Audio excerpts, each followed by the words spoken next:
PM film international Arunkumar தயாரிக்கும் படம் குயிலி.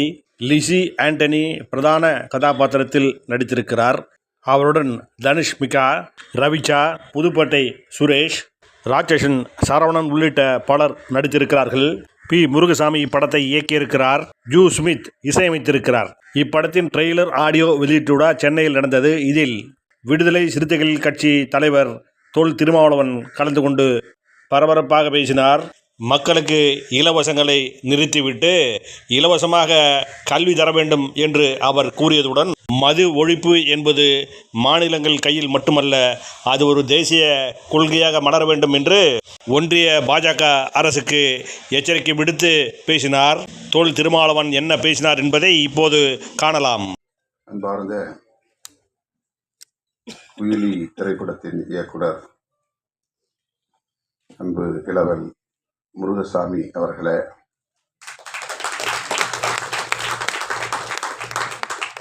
இத்திரைப்படத்தின் தயாரிப்பாளர் பிஎம் ஃபிலிம் இன்டர்நேஷனல் நிறுவனத்தின் உரிமையாளர் வி. அருண்குமார் அவர்களே, இந்நிகழ்வில் பங்கேற்று வாழ்த்துறை வழங்கி அமர்ந்திருக்கிற மூத்த திரைக்கலைஞர், மதிப்பிற்குரிய திரைப்பட தயாரிப்பாளர், மதிப்பிற்குரிய அண்ணன் கே. ராஜன் அவர்களே, இயக்குனர் பாலாஜி சக்திவேல் அவர்களே, இயக்குனர் ஸ்ரீஜா அவர்களே, குயிலியாக இந்த திரைப்படத்தில் நடித்திருக்கிற அன்பு சகோதரி லிஸி ஆண்டனி அவர்களே, இசையமைப்பாளர் ஜூ ஸ்மித் அவர்களே, நடிகர்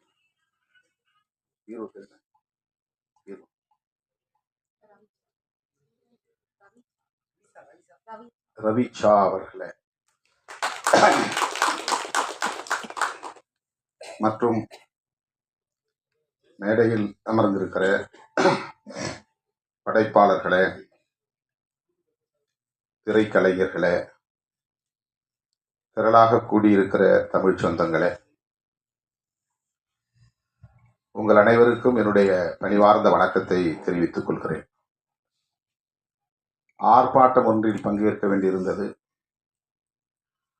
சத்தீஸ்கர் மாநிலத்தில் பழங்குடி மக்களுக்கு எதிரான ஒரு நடவடிக்கை, இராணுவ நடவடிக்கை மேற்கொள்ளப்பட்டு வருகிற சூழலில் அதனை கண்டித்து இடதுசாரி இயக்கங்களும் விடுதலை சிறுத்தைகளும் இணைந்து நடத்திய ஒரு ஆர்ப்பாட்டம். இந்த நிகழ்வுக்கு இசைவளித்த பிறகு திடுமென அது ஏற்பாடு செய்யப்பட்டு விட்டது. 7:15 மணிக்குத்தான் அது நிறைவு பெற்றது.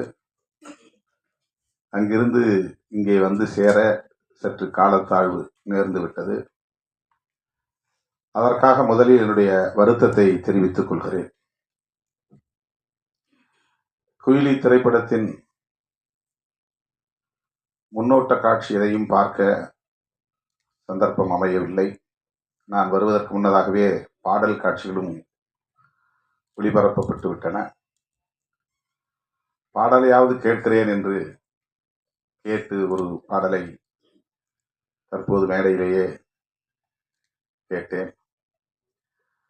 கதை என்ன என்பதையும் வந்து அமர்ந்த பிறகு அண்ணன் ராஜன் அவர்களிடத்திலே கேட்டு தெரிந்து கொண்டேன். இந்த கால சூழலில் மிகுந்த சமூக பொறுப்புணர்வோடு மதுவுக்கு எதிராக ஒரு திரைப்படம் எடுக்கிற துணிச்சல் இயக்குனர் முருகசாமி அவர்களுக்கும் தயாரிப்பாளர் அருண்குமார் அவர்களுக்கும் வந்திருக்கிறது என்பதே பாராட்டுதலுக்குரியது. நான் நெஞ்சார பாராட்டுகிறேன், வாழ்த்துகிறேன். வணிக நோக்கில் திரைப்படங்களை தயாரிக்க வேண்டும், அதில் வெற்றி பெற வேண்டும், அதில் லாபம் பெற வேண்டும் என்று எண்ணாமல் சமூக பொறுப்புணர்வோடு மக்களுக்கு வழிகாட்ட வேண்டும். இந்த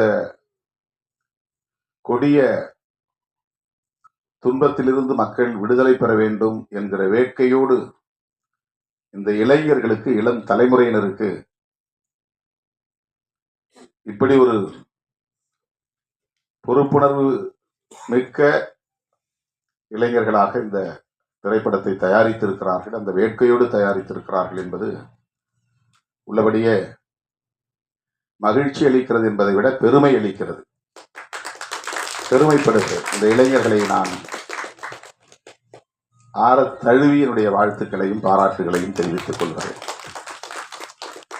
உங்களுக்கு தெரியும், அண்மையிலே நாங்கள் மது மற்றும் போதைப் பொருள் ஒழிப்பு மகளிர் மாநாடு என்று லட்சத்துக்கும் மேற்பட்ட பெண்களை திரட்டி ஒரு மாபெரும் மாநாட்டை நடத்தினோம். அது பேசுவிடும் பொருளாக மாறியது, கடுமையான விமர்சனங்களுக்கும் உள்ளானது. அண்ணன் ராஜன் அவர்கள் பேசுகிற போது ஒன்றை சொன்னார். தமிழ்நாட்டிலே மதுவை ஒழிக்க வேண்டும் என்று நாம் சொல்லுகிறோம். ஒருவேளை தமிழ்நாட்டில் மதுவை ஒழிக்கும் நோக்கில் கடைகளை ஆட்சியாளர்கள் மூட முன்வந்தாலும் கூட அண்டை மாநிலங்களுக்கு போய் மதுவை அருந்துவிட்டு வருகிற ஒரு நிலை இருக்கிறது. அல்லது அவர்கள் இங்கே வந்து திருட்டுத்தனமாக மதுவை விற்பனை செய்வதற்கான வாய்ப்பு இருக்கிறது. இதற்கு என்னதான் தீர்வு என்ற கேள்வியை எழுப்பிவிட்டு அவர் சொன்னார், தேசிய அளவில் எங்குமே மது இருக்கக்கூடாது என்ற கருத்தை சொன்னார். திருமாவளவன் இதை நாடாளுமன்றத்திலும் பேச வேண்டும் என்று சொன்னார். சொல்லிவிட்டு பேசியிருக்கிறார் என்று நம்புகிறேன் என்றும் சொன்னார். அவருடைய நம்பிக்கை வீண் போகவில்லை. நான் பேசினேன், மக்களவையில் பேசினேன். என் மீது அவர் வைத்திருக்கிற நம்பிக்கை எனக்கு வியப்பளிக்கிறது. நாடாளுமன்றத்தில் அப்படி நான் பேசுகிற போது மாண்புமிகு அமைச்சர் நிர்மலா சீதாராமன் அவர்கள் எழுந்து, நீங்கள் முதலில் தமிழ்நாட்டில் மதுவை ஒழித்துவிட்டு வாருங்கள், கள்ளக்குறிச்சியிலே பல பேர் உயிரிழந்திருக்கிறார்கள், அங்கே பேசாமல் இங்கே ஏன் பேசுகிறீர்கள் என்று எதிர்வினையாற்றினார். அது அரசியல் ரீதியான விமர்சனம். நாம் அதை கடந்து சிந்திக்கிறோம். தமிழ்நாட்டில் உள்ள இளைஞர்கள் மட்டுமல்ல, தமிழ்நாட்டில் உள்ள மனிதர்கள் மட்டுமல்ல, இந்தியா முழுவதும் மக்கள், நம் தேசத்து மக்கள் இதனால் பாதிக்கப்படக்கூடாது என்கிற பரந்த பார்வை நமக்கு உண்டு. ஆகவே மது ஒழிப்பு கொள்கையை தேசிய கொள்கையாக இந்திய ஒன்றிய அரசே ஏற்றுக்கொள்ள வேண்டும் என்பதை நான் நீண்ட காலமாக பேசி வருகிறேன். ஐயா இலக்கிய செல்வர் குமரி அனந்தன் அவர்கள் என்னுடைய அலுவலகம் தேடி வந்து அப்படி ஒரு தீர்மானத்தை பல ஆண்டுகளுக்கு முன்னரே இயற்றியதை அறிந்து வந்து நேரிலே வந்து பாராட்டினார். மகாத்மா காந்தியை தேசிய தலைவராக நாம் ஏற்றுக்கொள்கிறோம். அவருடைய திருவுருவ படங்களை ரூபாய் நோட்டிலும் தவறாமல் அச்சிடுகிறோம். அவருடைய கொள்கைகள் முக்கியமானவற்றுள் மது விலக்கு என்பது முதன்மையானது. அகிம்சை என்பது அவருடைய கொள்கைகளில் ஒன்று என்றால், மது விலக்கு என்பது முதன்மையான கொள்கைகளுள் ஒன்று. மகாத்மாவை தேசத்தந்தை என்று ஏற்றுக்கொண்டிருக்கிற நாம் அவருடைய உயிர் மூச்சான கொள்கைகளுள் ஒன்றான மது விலக்கை பொருட்படுத்துவதே இல்லையே. இதை மாநிலங்கள் பார்த்துக் கொள்ளட்டும் என்று ஒன்றிய அரசு கண்டும் காணாமல் இருக்கிறது. மாநில அரசுகள், தமிழ்நாடு மட்டுமல்ல, மாநில அரசுகள் வருமானத்திற்கான ஒரு வழியாக இதை பார்க்கிறதே. யார் எப்படி கெட்டு போனால் நமக்கென்ன என்கிற ஒரு அலட்சிய போக்கு மேலோங்கி இருப்பதாக தெரிகிறதே என்ற கவலை இன்றைக்கு நேற்றைக்கல்ல, பல பத்தாண்டுகளாக எனக்கு உண்டு. அதை நான் பல மேடைகளில் பேசியிருக்கிறேன். பல மாநாடுகளில் தீர்மானங்களாக நிறைவேற்றியிருக்கிறோம். கள்ளக்குறிச்சியில் 60 பேர் உயிரிழந்ததும் நான் உடனடியாக அந்த பகுதிக்கு சென்று 2 நாள் இருந்து ஒவ்வொருவரின் வீடாக சென்று அந்த மக்கள் கத்தி கதறி அழுத நிலையில் அவர்களின் கைகளை பற்றி கொண்டு ஆறுதல் சொன்னேன். அவர்களுக்கு எம்மால் இயன்ற நிதி உதவியும் செய்தோம். உடனடியாக ஒரு ஆர்ப்பாட்டத்தையும் நடத்தினோம்.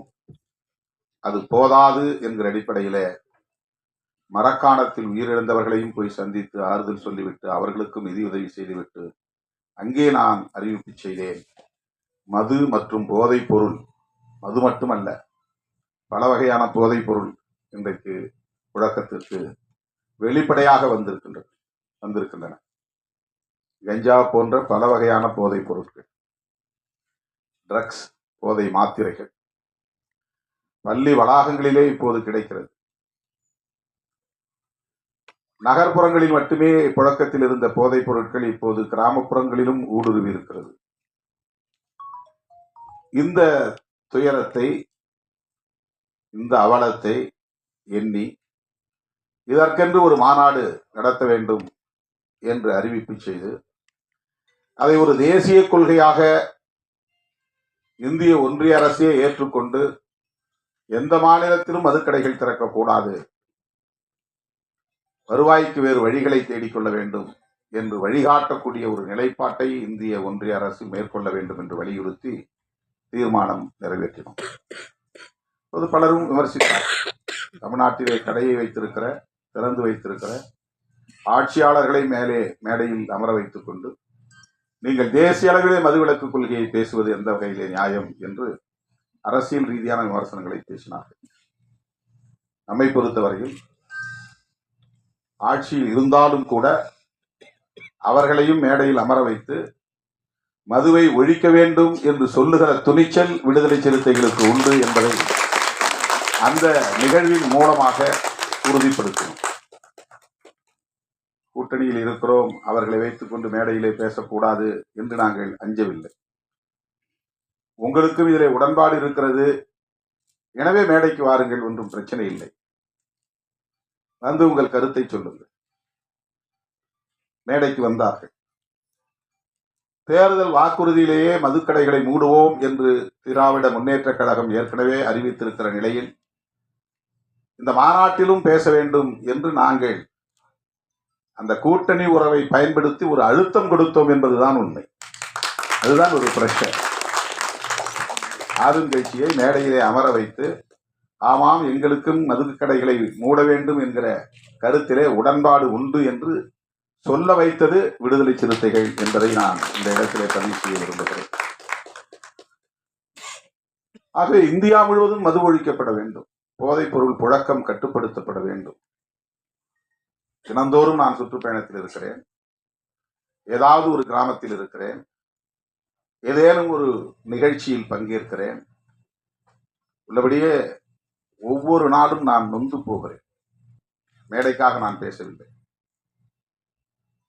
இளம் வயதிலேயே பல இளைஞர்கள், ஒரு குறிப்பிட்ட சமூகத்தை சார்ந்தவர்கள் என்று இல்லை, அனைத்து சமூகங்களை சார்ந்தவர்களும் இந்த கொடிய குடிப்பழக்கத்திற்கு ஆளாகி இளம் வயதிலேயே வாழ்வை பாழாக்கிக் கொள்ளுகிறார்கள். குடும்பம் நடத்துவதற்கான ஆளுமையையே இழந்து விடுகிறார்கள். ஏதோ தாம்பத்திய உறவை கொண்டு 2-3 பிள்ளைகளுக்கு தந்தையாகி விடுகிறார்கள். ஆனால் அந்த பிள்ளைகளை பாதுகாக்கவோ, பராமரிக்கவோ, அவர்களை படிக்க வைக்கவோ, அவர்களுக்கான எதிர்காலத்தை நல்ல முறையில் அமைத்து தரவோ பொறுப்புணர்வு கொண்ட ஆளுமையாக அவர்கள் இல்லை. நிற்க முடியாமல் தடுமாறுகிறார்கள். அதிகாலையில் இருந்து படுக்க போகிற வரையில் போதையில் மிதக்கிறார்கள். அவ்வளவு குடும்ப பாரத்தையும் மனைவி சுமக்கிறார். அது எவ்வளவு கொடிய துயரம் என்பதை நேரிலே பார்த்தால்தான், களத்திலே சந்தித்தால்தான் உணர முடியும். இந்த நாட்டை பீடித்திருக்கிற பேர் அவலங்களுள் இது ஒன்று. எத்தனையோ பல இளைஞர்கள் கல்வி பெற வேண்டிய வயதில், இல்லற வாழ்வை நுகர வேண்டிய வயதில் யாவற்றையும் பறிகொடுத்து, சுய நினைவை இழந்து, எந்த ஆளுமையும் இல்லாமல் சமூகத்தாலேயே புறக்கணிக்கக்கூடிய அளவுக்கு மாறிவிடுகிறார்கள். முதல் பாட்டு இந்த படத்திலே கேட்டேன். இந்த அவலங்கள் அனைத்தையும் அப்படியே வரிகளாக்கி இருக்கிறார்கள். இந்த பாடல் மிகவும் நம் நெஞ்சை ஆழமாக தொடுகின்றது. மிக மிக இன்றியமையாத ஒரு பாடல். எல்லா கிராமங்களிலும் கட்டாயமாக போட்டு காட்ட வேண்டிய ஒரு பாடல். எல்லோரும் தன்னுடைய அலைபேசியிலே வைத்திருக்க வேண்டிய ஒரு பாடல். விழிப்புணர்வை ஏற்படுத்தக்கூடிய ஒரு பாடல். அந்தோனிதாஸ் குரலில் பாடியிருக்கிறார் என்று கருதுகிறேன். இசையும் மிக சிறப்பாக வந்திருக்கிறது. வேட்டவளம் ராமமூர்த்தி பாடல் அவ்வளவு யதார்த்தமாக அந்த துயரங்களை காட்சிப்படுத்தி இருக்கிறார்கள், வரிகளுக்குள் கொண்டு வந்திருக்கிறார்கள். தோழர்களே, நாம் ஒவ்வொருவருக்கும் இதில் பொறுப்பு இருக்கிறது. இந்த ஆட்சி அந்த ஆட்சி என்று நாம் இதில் அரசியலை நுழைத்து மதிப்பீடு செய்ய தேவையில்லை. அண்ணன் ராஜன் அவர்கள் ஒன்றை என் காதோரம் வந்து ஆலோசனையாக சொன்னார். தம்பி, இந்த கடைகளை எல்லாம் மூடிவிட்டு மணல் குவாரி, கல் குவாரி போன்றவற்றை அரசாங்கமே எடுத்து நடத்தினால் இதில் வரக்கூடிய வருமானம் அதில் வராதா? இதையெல்லாம் நீங்கள் ஆட்சியாளர்களுக்கு சொல்லலாமே என்று சொன்னார். அவருக்கு எந்த அளவுக்கு இதிலே ஒரு பொறுப்பு இருக்கிறது என்பதை என்னால் உணர முடிகிறது.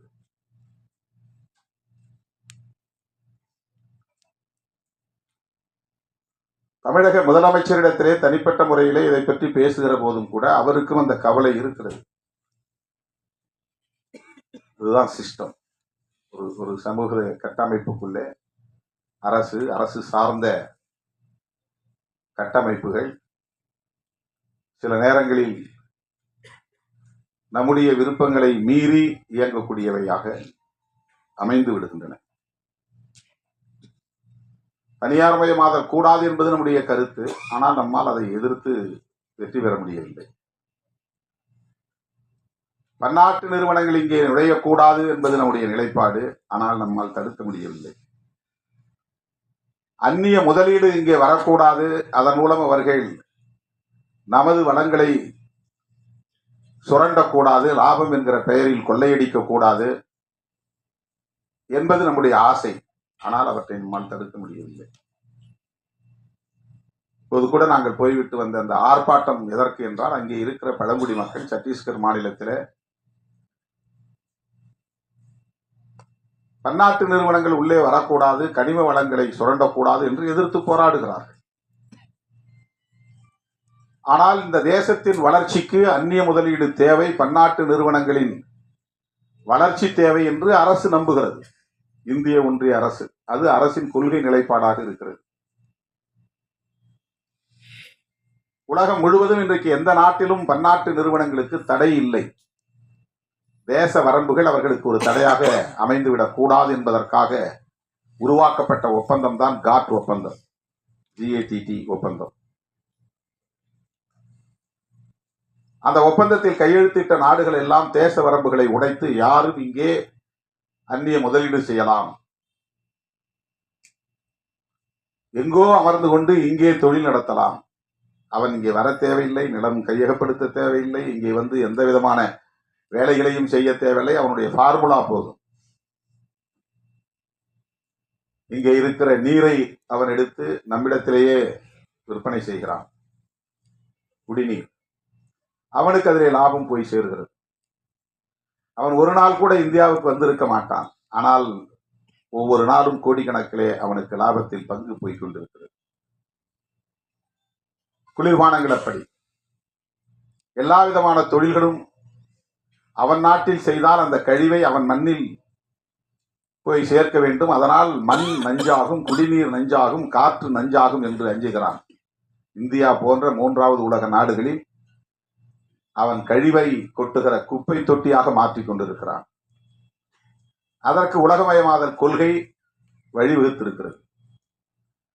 உலகமயமாதல், தாராளமயமாதல், தனியார்மயமாதல் என்கிற கொள்கைகளை 90களில் நாம் கடுமையாக எதிர்த்தோம். இப்போது பேசவே நாம் தயங்குகிறோம், பேசுவதே இல்லை. இறால் வளர்ப்பை கடுமையாக எதிர்த்த ஒரு காலகட்டத்தில் இப்போது இறால் வளர்ப்பு மிக ஜோராக நடைபெற்றுக் கொண்டிருக்கிறது. நம்மால் எதிர்க்க முடியவில்லை. தனியார் துறைகளில் இடஒதுக்கீடு வேண்டும் என்று கோரிக்கையை மாற்றிக்கொண்டோம். தனியார் மயமாதலே வேண்டாம் என்று சொன்ன நிலை மாறி இப்போது தனியார் துறைகளில் வேலை வாய்ப்பு வேண்டும், அதற்கு இடஒதுக்கீடு வேண்டும் என்று நமது கோரிக்கையை மாற்றிக்கொண்டோம். இப்படி நம் விருப்பத்திற்கு மாறாக மது ஆலைகள் ஆங்காங்கே நிறுவப்பட்டு விட்டன. மது உற்பத்தி ஆலைகள், அது கோடிக்கணக்கிலே முதலீடு செய்யப்பட்டவை. அதில் பல்லாயிரக்கணக்கானவர்கள் வேலை செய்கிறார்கள். அதற்கான மூலப்பொருளை தருவதற்கு சர்க்கரை ஆலைகள் மொலாசஸ் தயாரிக்கின்றன.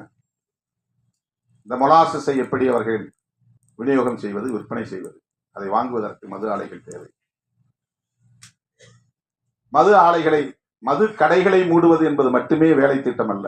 அதற்கு பின்னால் இவ்வளவு பெரிய பரப்பு இருக்கிறது. மது ஆலைகளையும் மூட வேண்டும்,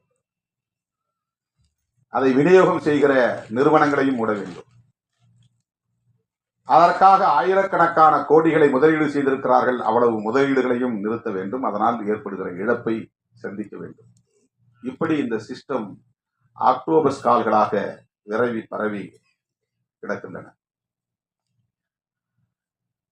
உயர் தொழில்நுட்ப கருவிகளை அயல்நாடுகளில் இருந்து இறக்குமதி செய்து மல்டி ஸ்பெஷாலிட்டி ஹாஸ்பிட்டல் மருத்துவமனைகளே வந்து எஸ்டாப்ளிஷ் செய்கிறார்கள், நிறுவுகிறார்கள், இன்ஸ்டாலேஷன் பண்ணுகிறார்கள்.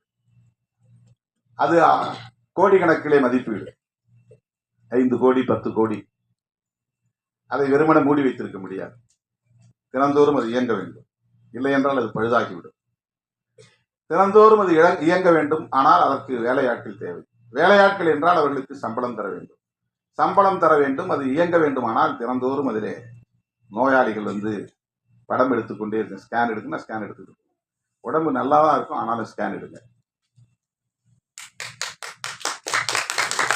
எனக்கு ஒன்றும் பிரச்சனை இல்லையே. இல்லை, இதெல்லாம் மாஸ்டர் செக்கப் மாதத்துக்கு 3 மாதத்துக்கு ஒரு தடவை வந்து பண்ணிக்கிங்க, 6 மாதத்துக்கு ஒரு தடவை பண்ணிக்கிங்க. இது நம்முடைய ஹெல்த்தில் அவங்களுக்கு அக்கறை இருக்கிற மாதிரி. ஆனால் இது மெடிக்கல் மாஃபியாவுடைய வேலைகள், தொழில் முதலீட்டாளர்களின் வேலைகள். அதை சும்மா வச்சிருக்க முடியாது. ஒவ்வொரு ஹாஸ்பிட்டல்லையும் பல கோடி ரூபாய் முதலீட்டிலே உயர் தொழில்நுட்ப கருவிகள் வந்து நிறுவப்பட்டு இருக்கிற நிலையில் அவற்றையெல்லாம் மூடி வைத்திருக்க முடியாது. எக்ஸ்ரே எடுக்கிறதா இருந்தாலும் சரி, எம்ஆர்ஐ எடுக்கிறதா இருந்தாலும் சரி, அல்லது ஆன்ஜிஓ பண்றதா இருந்தாலும் சரி, ஒவ்வொன்றுக்கும் அவன் எஸ்டாப்ளிஷ் பண்ணி வச்சிருக்கான். எல்லாம் ஏஎஸ்டி. அதெல்லாம் வந்து அவன் பராமரி, டெய்லி மெயின்டெனன்ஸ் இருக்கணும். சும்மா போட்டு மூடி வச்சிருக்க முடியாது. அந்த மாதிரி தான் இந்தியா முழுக்க மது ஆலைகள் பல ஆயிரம் கோடி முதலீட்டு நிறுவப்பட்டு இருக்கிறது. அவ்வளவு எளிதா அதை மூட முடியாது என்பது இங்க இருக்கிற சிஸ்டம், இங்க இருக்கிற ஸ்ட்ரக்சர். இப்ப நம்முடைய போராட்டம் என்பது தூத்துக்குடியிலே துப்பாக்கிச் சூடு வரையில் போய் 12 பேர் படுகொலை செய்யப்பட்ட பிறகுதான் ஸ்டெர்லைட் ஆலையை மூட வேண்டும் என்கிற நிலை உருவாகிறது. சாதாரணமான கோரிக்கைகளால் அந்த ஆலையை மூட முடியவில்லை. அறவழி போராட்டங்களால் அந்த ஆலையை மூட முடியவில்லை. கேரளாவிலே வேண்டாம் என்று சொன்ன அணு ஆலை கூடங்குளத்திலே வந்து நிறுவப்படுகிறது.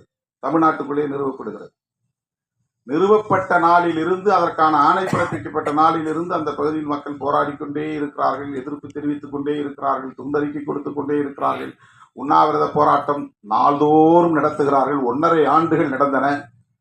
ஒரு அங்குலம் கூட அதிலே நம்மால் முன்னேற முடியவில்லை. திட்டமிட்டவாறு கூடங்குளம் அணு உலை நிறுவப்பட்டது, அது இயங்குகிறது. அங்கே அணு கழிவுகள் வெளியேற்றப்பட்டுக் கொண்டே இருக்கின்றன. தோழர்களே, அப்படித்தான் இந்த மது ஒழிப்பும் கூட. விழிப்புணர்வு தேவை. பரந்துபட்ட அளவில் மக்களிடையே விழிப்புணர்வு தேவை. ஒரு இயக்கம் போதாது, ஒரு கட்சி போதாது, ஒரு தலைவர் போதாது. அரசை நிறுவுகிற ஆற்றல் பெற்ற மக்கள், ஒரு அரசை தூக்கி எறிகிற ஆற்றல் பெற்ற மக்கள், விழிப்புணர்வு பெற்ற அரசியல் சக்தியாக மாறுகிற போது, தொடர்ந்து போராடுகிற துணிச்சலை பெறுகிற போது, சமரசமின்றி போராடுகிற ஆற்றலை பெறுகிற போது எல்லாவற்றையும் தலைகீழாக புரட்டி போட முடியும். அதற்கு சான்று வேளாண் சட்டங்களை இந்த அரசு திரும்ப பெற வைத்தது. விவசாயிகளின் தொடர் போராட்டம். அது ஒரு கட்சி நடத்திய போராட்டம் அல்ல, ஒரு குறிப்பிட்ட தலைவன் நடத்திய போராட்டம் அல்ல. பஞ்சாப், ஹரியானா மாநிலங்களை சார்ந்த விவசாயிகள் குடும்பம் குடும்பமாக வண்டி கட்டி வந்து டெல்லிக்கு செல்லுகிற எல்லா பிரதான சாலைகளிலும், முதன்மை சாலைகளிலும் குறுக்கே மறித்து வண்டிகளை நிறுத்தி அங்கேயே படுத்து தூங்கி சமைத்து சாப்பிட்டு 1.25 ஆண்டுகள் தொடர்ந்து போராட்டம் நடத்தினார்கள். இந்த போராட்டம் ஆட்சியாளர்களால் கண்டுகொள்ளப்படவில்லை, அலட்சியப்படுத்தப்பட்டது. ஆனால் பஞ்சாப் மாநிலத்திற்கு தேர்தல் வந்தது, ஆட்சியாளர்களுக்கு கிளி பிடித்தது, வயிற்றில் புலி கரைத்தது. இந்த போராட்டத்தை கண்டுகொள்ளாமல் இருந்தால் நாம் மிக மோசமான தோல்வியை சந்திக்க நேரிடும் என்று நிறைவேற்றப்பட்ட சட்டங்களை, குடியரசுத் தலைவரால் அங்கீகரிக்கப்பட்ட சட்டங்களை திரும்ப பெற்றார்கள் என்பது வரலாறு. அது ஒரு புரட்சி. அப்படி ஒரு புரட்சி தேசிய அளவில் உருவாக வேண்டும். மதுவுக்கு எதிராக மது ஒழிப்பு என்கிற காந்திய கொள்கை தேசிய அளவில் பரவ வேண்டும். இன்றைக்கு மீண்டும் காந்தி நமக்கு தேவைப்படுகிறார். மதச்சார்பின்மைக்காகவும் தேவைப்படுகிறார், மது விலக்குக்காகவும் தேவைப்படுகிறார். மதத்தின் மீது நம்பிக்கை உள்ளவர். அந்த அடிப்படையிலே காந்தியடிகளோடு நமக்கு முரண்பாடுகள், கடுமையான முரண்பாடுகள் உண்டு. அவருக்கு முற்பிறவியின் மீது நம்பிக்கை உண்டு, அடுத்த பிறவியின் மீது நம்பிக்கை உண்டு. இந்த சாதிய கட்டமைப்பே இறைவனால் உருவாக்கப்பட்டதுதான் என்கிற நம்பிக்கை உண்டு. தீண்டாமை மட்டும் கூடாது என்று சொன்னார். அப்படி சொன்ன கருத்துக்களிலே நமக்கு முரண்பாடு உண்டு. ஆனால் உருவாகி இருக்கிற இந்த புதிய அரசு, வெள்ளையன் வெளியேறிய பிறகு நாம் உருவாக்கி இருக்கிற இந்த புதிய அரசு மதசார்பற்ற அரசாக இருக்க வேண்டும் என்பதிலே உறுதியாக இருந்தார். அதனால்தான் காந்தியடிகள் கொல்லப்பட்டார். அவர் இறை நம்பிக்கை உள்ளவர், கடவுள் மறுப்பாளர் அல்ல. பெரியாரை போல கடவுளை மறுத்து பேசியவர் அல்ல. அவர் மத நம்பிக்கையாளர். புரட்சியாளர் அம்பேத்கர் அவர்களைப் போல இந்து மதத்தை விமர்சித்தவர் அல்ல. அடுத்த பிறவியின் மீது நம்பிக்கை உள்ளவர், புராண திருவிளையாடல்களின் மீது நம்பிக்கை உள்ளவர். அப்படிப்பட்டவரையே படுகொலை செய்தார்கள் என்றால் அதற்கு காரணம் அவருடைய மதச்சார்பின்மை என்கிற கொள்கை நிலைப்பாடுதான். அதே போல மதுவிலக்கு. இன்றைக்கு நாம் குயிலி திரைப்படம் எடுத்திருக்கிறோம் என்று சொன்னால், துணிந்து அதை திரைப்படமாக்கி மக்களிடத்திலே கொண்டு போய் சேர்க்க வேண்டும் என்று வந்திருக்கிறோம் என்றால், காந்தியடிகள் ஏற்படுத்திய தாக்கத்தின் விளைவு என்று இதை சொன்னால் யாரும் மறுக்க முடியாது.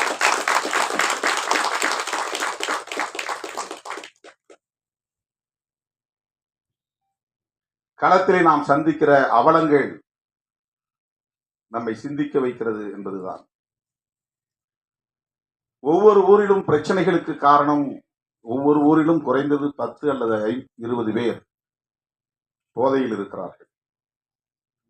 சாதியின் பெயராலோ மதத்தின் பெயராலோ கலவரங்கள் மூடுவதற்கும் பெரிய வன்கொடுமைகள் வெடிப்பதற்கும் குடிப்பழக்கத்திற்கு, குடிபோதைக்கு ஆளாகக்கூடியவர்களும் ஒரு காரணமாக இருக்கிறார்கள் என்பதை நம்மால் பார்க்க முடிகிறது. 1,00,000 பேர் அமர்ந்திருக்கிற ஒரு அவையில் 100 பேர் குடிபோதையில் வந்து குழப்பத்தை ஏற்படுத்தி விடுகிறார்கள்.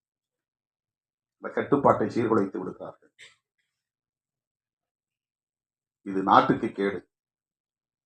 படத்தின் முதல் பாடலே அதுதான், நாட்டுக்கு கேடு, வீட்டுக்கு கேடு, அதை விட்டு தொலைப்போம் என்கிற அந்த கருத்து.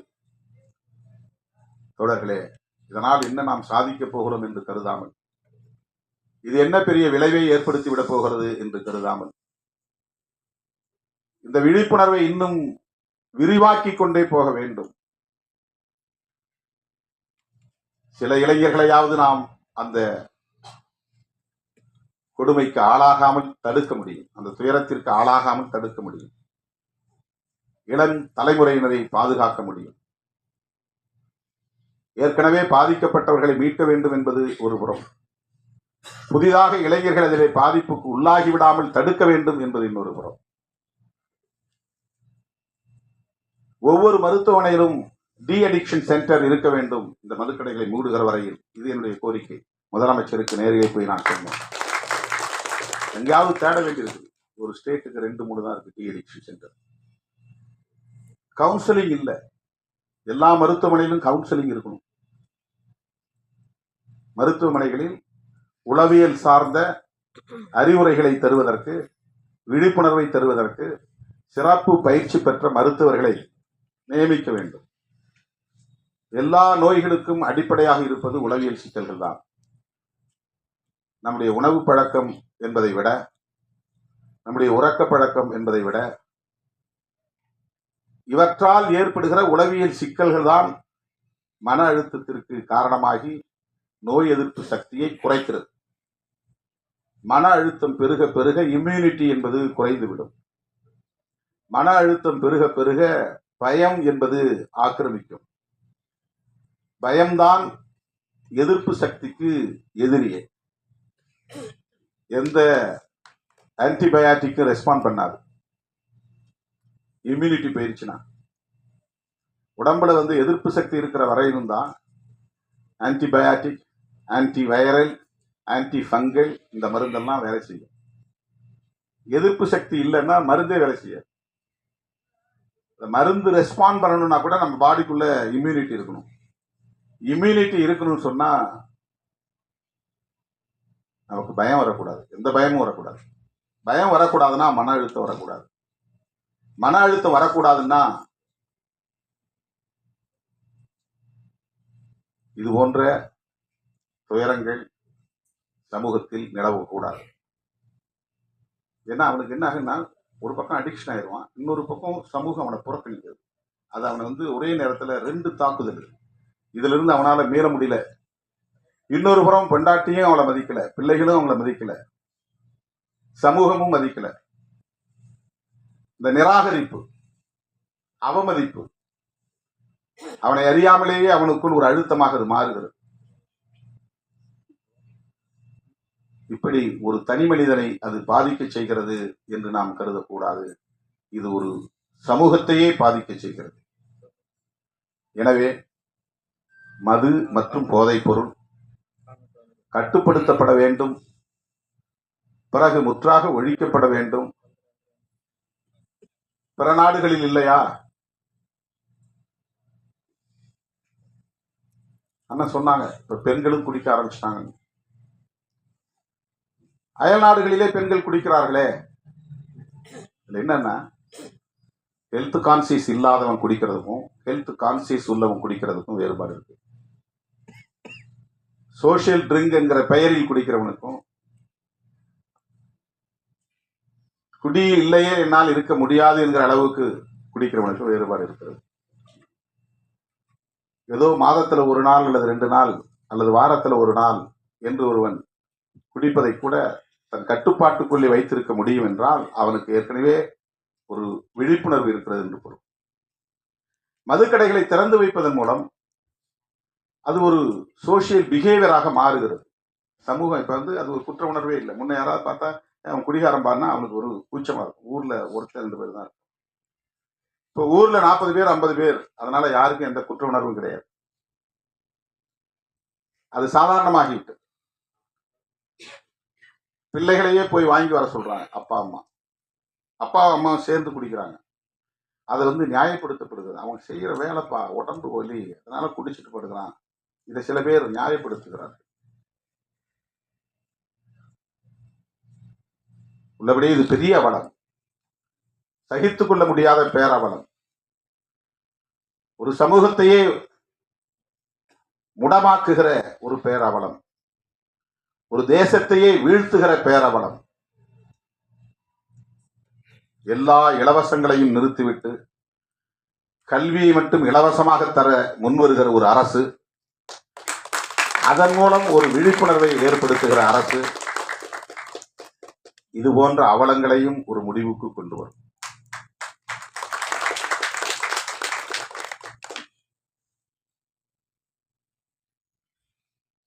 அரசுக்கு வருமானம் திரட்ட என்ன வழியையும், இதை தவிர்த்து வேறு என்ன வழியையும் அவர்கள் முடிவெடுக்கலாம், தீர்மானிக்கலாம். இதை வைத்து ஒரு அரசை நடத்த முடியாது. ஆண்டுக்கு 25,000 கோடி என்பது போதாது.